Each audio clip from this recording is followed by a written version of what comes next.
The buzzer hadn't even sounded yet, but Steve Harvey knew something was wrong.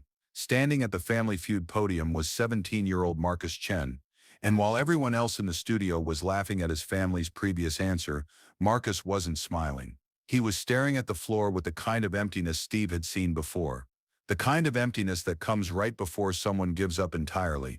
What happened in the next 45 minutes wasn't supposed to be on television. It wasn't in any producer's script. It violated every game show protocol in the book. But sometimes breaking the rules is the only way to save a life. And Steve Harvey was about to prove that a game show stage can become sacred ground when someone is brave enough to see past the cameras and recognize a kid who's drowning in plain sight. This is the story of how Steve Harvey stopped being a host and became a lifeline. How a 17-year-old boy walked onto a game show set planning it to be his last public appearance, and how one man's decision to throw away the script created a mentorship that would save not just one life, but inspire a movement that continues to pull teenagers back from the edge. The boy nobody was really seeing. March 2009. The Chen family from Sacramento had won the contestant lottery. After months of auditions and callbacks, they were finally here at the Family Feud studios in Atlanta. 5 family members, 3 generations, all electric with excitement. Margaret Chen, the grandmother and family matriarch. David Chen, her son and a software engineer. His wife Linda, their daughter Sarah, 19 and home from college. And Marcus, the youngest at 17. During the pre-show meeting, producers go through standard protocols, explain the format, review the rules. Marcus sat in the back of the group, nodding when appropriate, offering thin smiles when his family got excited. To the production team, he seemed quiet, shy maybe, typical teenage boy who'd rather be anywhere else. But there were signs, small ones, the kind you only notice if you're looking. The way Marcus's hands never stopped moving, fingers tapping against his thighs in an anxious rhythm. The way his eyes never quite met anyone else's, always focused on something just past their shoulder. The way he flinched slightly when his father touched his back, not from fear but from the discomfort of someone who'd spent so long being invisible that being seen felt foreign. The family was competing against the Morrison family from Detroit. The energy in the studio was exactly what you'd expect. Loud, competitive, fun. Steve Harvey was in his element, working the crowd with his signature blend of humor and warmth. The first 2 rounds went normally. The Chen family was holding their own, trading leads with the Morrisons. Then came the 3rd round. The question flashed on the board. Name something a teenager might hide from their parents. Steve went down the line. Margaret Chen guessed bad grades. Number 3 answer. David said a boyfriend or girlfriend. Number 2. Linda offered social media accounts. Number 5. Sarah said tattoos. Not on the board. First strike. Then it was Marcus's turn. He stepped up to the microphone, and for the first time since the taping started, Steve Harvey really looked at him. Something in the way Marcus was holding himself, the tension in his shoulders, the way he was gripping the edge of the podium like it was the only thing keeping him upright. Marcus, Steve said, his voice gentler than it had been moments before. What might a teenager hide from their parents? Marcus opened his mouth, closed it, opened it again. The studio audience was still buzzing from the previous answers, unaware that something significant was happening. But Steve was completely focused now, his comedian's instinct replaced by something deeper, recognition. When Marcus finally spoke, his voice was barely above a whisper. Everything. The studio fell silent. Not the dramatic silence of a shocking answer, but something more uncomfortable, something raw. The kind of silence that happens when someone accidentally tells the truth on a show designed for entertainment. Steve Harvey set down his cards. He walked away from his mark, away from the camera angles that had been carefully planned, and stepped directly in front of Marcus, close enough that the cameras had to adjust, close enough that this stopped being television and started being something else entirely. Son, Steve said quietly, I need you to look at me. The secret nobody knew. What nobody in that studio knew was that Marcus Chen had already written his suicide note. It was in his backpack, locked in the family's rental car in the parking garage. He'd written it 3 days before they left Sacramento, sealed it in an envelope addressed to his parents, and decided that the Family Feud taping would be his goodbye. Marcus had planned it carefully. Do the show. Let his family have this one happy memory of him. Then Monday night, when they got back home, when everyone was asleep, he'd take the pills he'd been collecting for 2 months. His parents would find the note Tuesday morning. At least they'd have the Family Feud episode to remember him happy, he thought. Depression is a liar. It tells you nobody would notice. It tells you you're a burden. It tells you the world would be better off without you. For Marcus, it had been whispering these lies for 3 years. Since freshman year when the bullying started. Since the day he realized he was different in ways his traditional Chinese family wouldn't understand. Since anxiety attacks became his normal, and getting out of bed became an accomplishment. His family didn't know. They saw good grades and quiet obedience and assumed everything was fine. They didn't see the cutting, the panic attacks in school bathrooms, the nights spent researching the most painless ways to disappear. They didn't know because Marcus had become an expert at hiding everything. But when Steve Harvey asked him what teenagers hide from parents, 3 years of pretending cracked open, and the truth came out in one word: everything. Steve Harvey looked into Marcus's eyes and saw something that stopped him cold. He'd seen that look before, in his own mirror 36 years earlier, when he was 17 and standing on a bridge in Cleveland, wondering if anyone would care if he let go. Breaking every rule, Steve made a decision that would have gotten most people fired. He looked toward the production booth and said 5 words: "We need to stop filming." The producers went into immediate panic mode. You don't stop filming in the middle of a round. You don't break the flow, but Steve wasn't asking permission. This young man needs something more important than a game show right now, Steve said, his voice carrying absolute authority, and we're going to give it to him. Jennifer Morrison, the executive producer, made a split-second decision. She kept the cameras rolling, but she cleared the studio. She sent both families backstage. She dismissed the audience to the lobby. She left only essential crew, cameras at a distance, and gave Steve Harvey the space to do whatever needed to be done. The studio cleared in less than 5 minutes. And then it was just Steve Harvey and Marcus Chen standing on that game show stage that suddenly felt like the most private place in the world. "Marcus," Steve said, and his voice had completely transformed. This wasn't Steve Harvey the comedian. This was Steve Harvey the human being who understood what it felt like to be 17 and desperate and invisible. "I need you to tell me the truth. Are you thinking about hurting yourself?" The question hung in the air.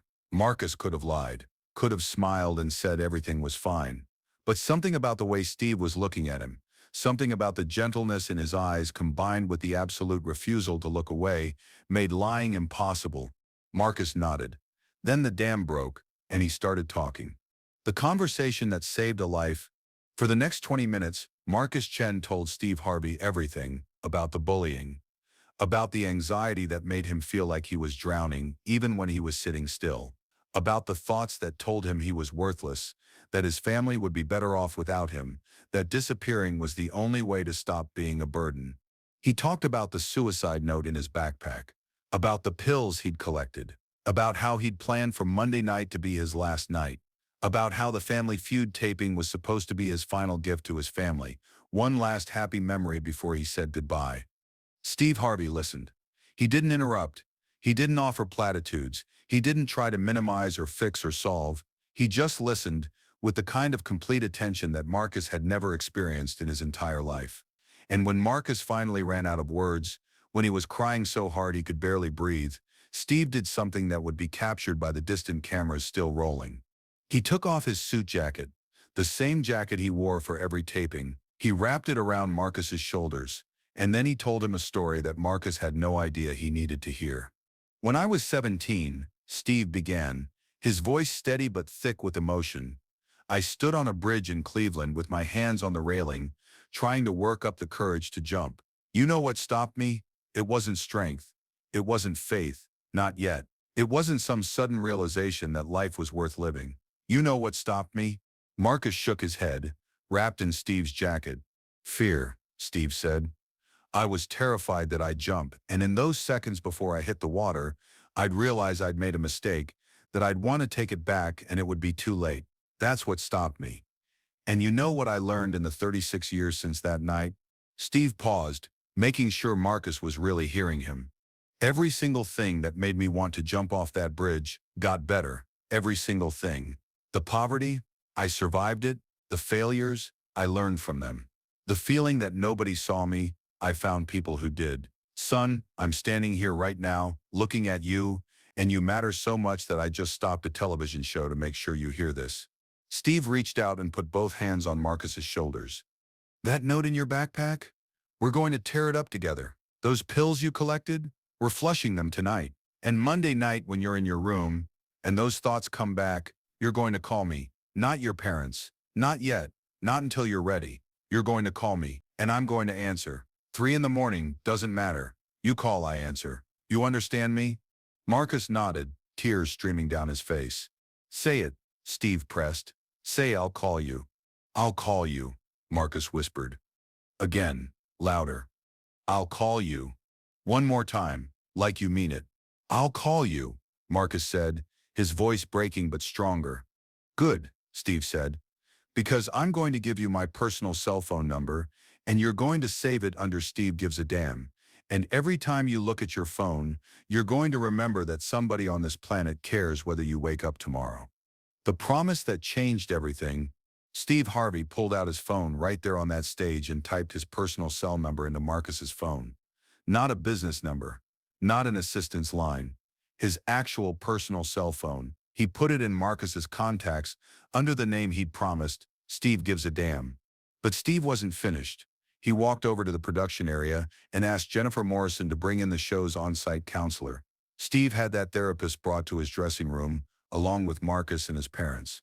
What happened in that room over the next hour wasn't recorded. It was private, sacred, but the outcomes were clear. Marcus's parents were told the suicide note was found and destroyed. The pills were collected and disposed of properly. Emergency mental health resources were coordinated in Sacramento. A safety plan was created. But more than any of that, Marcus Chen went home with something he'd never had before. Proof that someone outside his family saw him, really saw him, and cared enough to risk everything to make sure he stayed alive. The episode was never aired, but the impact rippled outward in ways nobody could have predicted. The movement nobody saw coming. 3 weeks after that taping, Steve Harvey announced something on his radio show that shocked his staff. He was launching what he called the I Give a Damn initiative, a crisis text line specifically for teenagers experiencing suicidal thoughts, staffed by trained counselors, funded entirely by Steve's own foundation. With one unique feature, every teenager who texted received a recorded message from Steve himself. Not a generic message. A personal, direct 3-minute recording where Steve talked about his own bridge moment, about why staying matters, about how temporary feelings convince us to make permanent decisions. And at the end of the message, every single teenager received direct access to a crisis counselor who would stay on the line as long as needed. The initiative launched quietly. No big press release, no celebrity endorsements, just a simple website and a crisis text number. In the first year, they received 40,000 texts, 40,000 teenagers who reached out when they needed someone to care. The initiative has now served over 300,000 young people in 5 years. It saved hundreds of lives, maybe thousands. And it all started because Steve Harvey looked at a 17-year-old boy on a game show stage and recognized the signs he'd once carried himself. Marcus Chen today. Marcus Chen is 27 years old now. He graduated from UC Berkeley with a degree in psychology.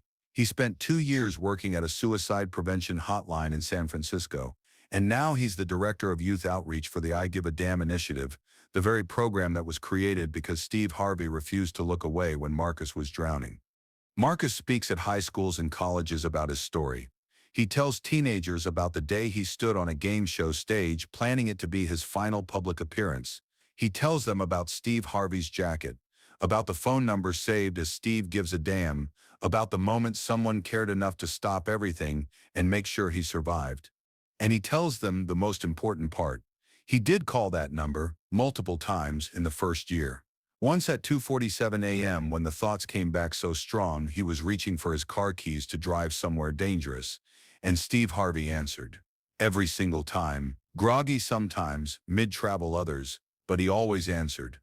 Marcus hasn't needed to call in 6 years, but he still has Steve's number saved, and every time he sees it he remembers that staying was the bravest choice he ever made.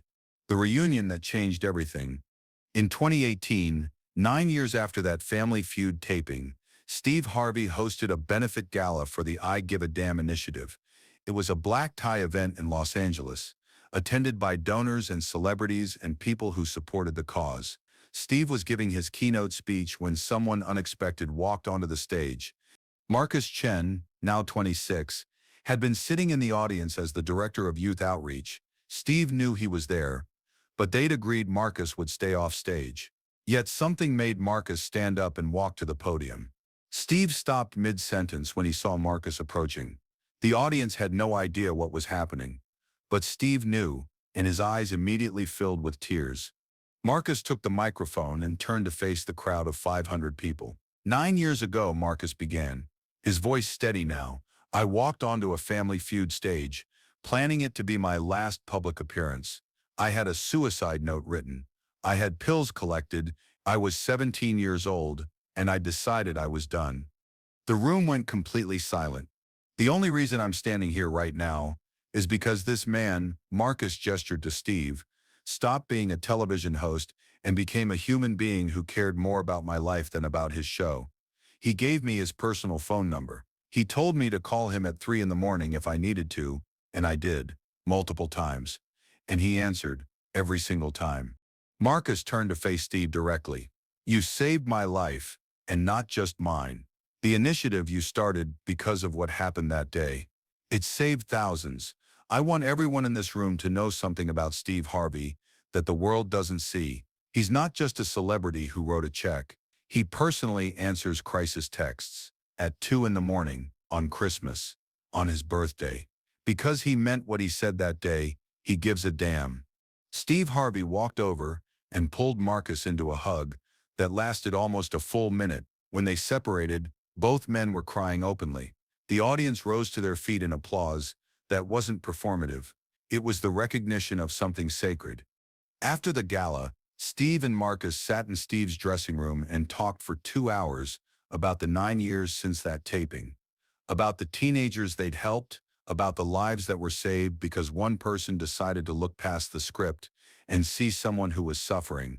You know what I think about? Steve told Marcus that night. I think about the fact that if I'd followed protocol that day, if I'd kept the show moving, you wouldn't be here. And then I think about all the kids you've helped since then. All those kids who are alive because you're alive. That's how it works, Marcus. We save each other, and then we reach back and pull up the next person. The lesson that changed television, Steve Harvey's decision to stop Family Feud mid-taping, didn't just save one life. It changed how Steve approached every show, every contestant, every moment he spent in front of those cameras. He realized something profound: entertainment and compassion don't have to be separate. Since that day, Steve has implemented policies across all his productions. Every show he hosts now has a mental health professional on site. Every producer is trained to recognize signs of distress. Every contestant interaction includes a genuine check-in question. Other game shows have followed suit. The industry has started taking contestant mental health seriously in ways it never did before. Steve speaks often about why entertainment figures have a responsibility to see the humans behind the contestants. We forget, Steve has said in interviews, that people come on these shows during real life. They're not characters, they're humans dealing with human things. And if we're so focused on entertainment that we miss someone who's suffering right in front of us, we've failed at something more important than making a good show. The jacket Steve wrapped around Marcus that day, it's now framed in the I Give a Damn initiative headquarters in Los Angeles. Below it, a placard reads, "The jacket that saved a life, March 2009, when Steve Harvey stopped being a host and became a lifeline." Why this story matters now. Teenage suicide rates have tripled in the last 15 years. Depression and anxiety among young people have reached crisis levels. Social media, academic pressure, bullying, and isolation have created a perfect storm where kids are suffering in silence, convincing themselves that nobody would notice if they disappeared. Marcus Chen's story matters because it proves that one person paying attention can change everything. That seeing someone, really seeing them, can be the difference between life and death. Steve Harvey didn't save Marcus's life with grand gestures or perfect words. He saved it by noticing, by stopping, by caring enough to throw away the script and deal with what was real. by giving his phone number and meaning it, by answering at 2:47 a.m. when a scared kid needed to hear that someone gave a damn whether he survived. The hardest part about being suicidal, Marcus has said in his talks to teenagers, isn't wanting to die, it's believing that nobody would care if you did.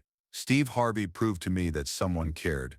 And once I knew one person cared, it became possible to believe maybe others did too. That's how you survive. One person at a time, caring enough to notice.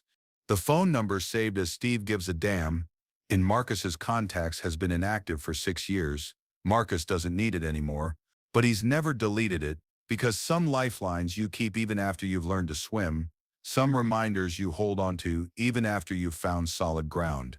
The movement Steve started has now expanded beyond the initial crisis text line.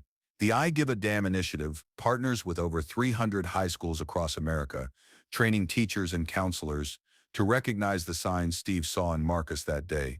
They've created peer support programs where teenagers who've survived their own dark moments mentor others who are struggling. But at the heart of it all is still that simple message Steve gave Marcus on that stage.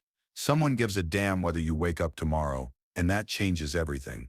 If you or someone you know is struggling with thoughts of suicide, text I Give a Damn to 741-741 to reach a crisis counselor 24 hours a day. Steve Harvey's I Give a Damn initiative is there to listen, to care, and to remind you that you matter more than you know. Because sometimes the most important thing we can do is stop, look someone in the eyes, and make sure they know someone gives a damn whether they wake up tomorrow. Steve Harvey proved that on a game show stage in March 2009, Marcus Chen proves it every day in the work he does now. And every teenager who reaches out for help and finds someone who cares proves it again. The story isn't over. It multiplies with every life saved, every teenager who chooses to stay, every person who decides to notice when someone is suffering in plain sight. That's the real legacy of what happened that day. Not just one life saved, but a movement built on the simple truth that caring enough to stop everything can change the world, one person at a time,